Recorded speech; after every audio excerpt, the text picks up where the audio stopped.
आइए हम समय में लगभग 4.5 अरब साल पीछे चलते हैं, उस समय में जब हमारी पृथ्वी का गठन हुआ था। कल्पना कीजिए कि एक अशांत युवा ग्रह अभी भी अपनी प्रारंभिक अवस्था में है, लगातार बमबारी से गुजर रहा है। यह प्रारंभिक पृथ्वी है, जीवन के लिए एक प्रतिकूल और अक्षम्य स्थान। कोई महासागर नहीं, कोई नीला आकाश नहीं, केवल कच्ची अदम्य ऊर्जा और निरंतर उथल पुथल। फिर भी इस अराजक शुरुआत में जीवन की नींव रखी जा रही थी। जैसे जैसे प्रारंभिक पृथ्वी ठंडी होती गई, एक उल्लेखनीय परिवर्तन शुरू हुआ। जीवन के अग्रदूत सरल अकार्बनिक अणुओं से जटिल कार्बनिक अणुओं का उदय। यहाँ सूर्य से पराबैंगनी विकिरण, बिजली से चिंगारी और पृथ्वी की आंतरिक गर्मी से ईंधन, निर्जीव पदार्थ जीवन में छलांग लगाने लगे। अमीनो एसिड, प्रोटीन के निर्माण खंड अनायास इकट्ठे हुए। 1953 में वैज्ञानिकों स्टैनली मिलर और हेराल्ड यूरी ने एक ऐतिहासिक प्रयोग किया, जिसने प्रारंभिक पृथ्वी पर जीवन की उत्पत्ति के बारे में हमारी समझ में क्रांति ला दी। अपने प्रयोग के माध्यम से मिलर और यूरी ने प्रदर्शित किया कि जीवन के लिए आवश्यक ये सरल अणु बिजली के रूप में ऊर्जा के एक झटके के साथ अधिक जटिल कार्बनिक अणुओं को जन्म दे सकते हैं। इस प्रयोग ने जीवन की उत्पत्ति के बारे में हमारे वैज्ञानिक अन्वेषण के लिए एक रोड मैप भी प्रदान किया। जीवन के लिए आवश्यक सामग्री के साथ अगला चरण इन घटकों को आत्म प्रतिकृति, आत्मनिर्भर इकाइयों में इकट्ठा करना था। इन अंतःक्रियाओं के माध्यम से प्रोटोप्लाज्म जीवन का अग्रदूत उभरा। प्रोटोप्लाज्म एक साधारण कोशिका नहीं था, बल्कि अणुओं का एक संग्रह था जो एक झिल्ली से घिरा हुआ था। जीवन को खुद को दोहराने और पनपने के लिए इसे एक तंत्र की आवश्यकता थी, एक खाका जो पीढ़ी से पीढ़ी तक आनुवंशिक जानकारी को संग्रहित और संचारित कर सके। डीएनए और आरएनए जीवन के आनुवंशिक संदेशवाहक न्यूक्लियोटाइड्स के रूप में जाने वाले निर्माण खंडों से बने होते हैं। डीएनए एक मजबूत डबल हेलिक्स संरचना के साथ जीवन के लिए ब्लूप्रिंट के रूप में कार्य करता है। जीवन के लिए आवश्यक घटकों के साथ आनुवंशिक जानकारी, प्रतिकृति तंत्र और एक सुरक्षात्मक बाधा।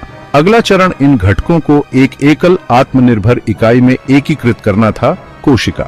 पहली कोशिकाएं प्रोकैरियोट्स के रूप में जानी जाती हैं, अपेक्षाकृत सरल थीं, जिसमें एक झिल्लीबद्ध नाभिक या अन्य ऑर्गेनेल का अभाव था। प्रारंभिक जीवन के विकास में एक महत्वपूर्ण मोड़ तब आया जब कुछ जीवों ने सूर्य की ऊर्जा का दोहन करने की क्षमता विकसित की। प्रकाश संश्लेषण का जन्म। प्रकाश संश्लेषण के माध्यम से साइनोबैक्टीरिया सूर्य के प्रकाश को ऊर्जा में परिवर्तित करने में सक्षम थे, जिसका उपयोग उन्होंने पानी और कार्बन डाइऑक्साइड से अपने भोजन को संश्लेषित करने के लिए किया। प्रकाश संश्लेषण के आगमन के साथ पृथ्वी के वायुमंडल में ऑक्सीजन का स्तर बढ़ने लगा, जिससे जीवन के अधिक जटिल रूपों के विकास का मार्ग प्रशस्त हुआ। समय के साथ एकल कोशिका वाले जीवों ने बहुकोशिकीय जीवों को जन्म दिया, जिससे विशेष कोशिकाओं और ऊतकों का विकास हुआ। प्रारंभिक एकल कोशिका वाले जीवों से लेकर आज हमारे ग्रह पर रहने वाले पौधों और जानवरों की अविश्वसनीय विविधता तक जीवन की यात्रा एक निरंतर विकास और अनुकूलन की कहानी रही है। प्राकृतिक चयन, उत्परिवर्तन और आनुवंशिक विचलन की प्रक्रियाओं के माध्यम से जीवन ने पृथ्वी के हर नुक्कड़ और क्रेन पर विजय प्राप्त की है। पृथ्वी पर जीवन का आरंभ एक लंबी और जटिल प्रक्रिया का परिणाम था। रासायनिक यौगिकों की प्रतिक्रियाएं, आणविक विकास और कोशिकाओं का निर्माण इसके महत्वपूर्ण चरण रहे। आज भी हम जीवन की उत्पत्ति से जुड़ी और अधिक जानकारी प्राप्त करने के लिए शोध कर रहे हैं। जीवन की कहानी एक है जो विस्मय, आश्चर्य और खोज से भरी है। तो आइए हम जीवन की भव्यता की सराहना करें, इसकी लचीलापन, इसकी विविधता और इसकी परस्परता, क्योंकि हम सभी सबसे छोटे सूक्ष्म जीव से लेकर सबसे बड़े स्तनपायी तक जीवन की उल्लेखनीय टेपेस्ट्री का हिस्सा है। नमस्कार और पृथ्वी पर जीवन की असाधारण यात्रा की खोज में आपका स्वागत है। यह एक ऐसी कहानी है जो अरबों साल पहले शुरू हुई थी, एक ऐसी दुनिया में जो आज हम जानते हैं उससे बिल्कुल अलग है।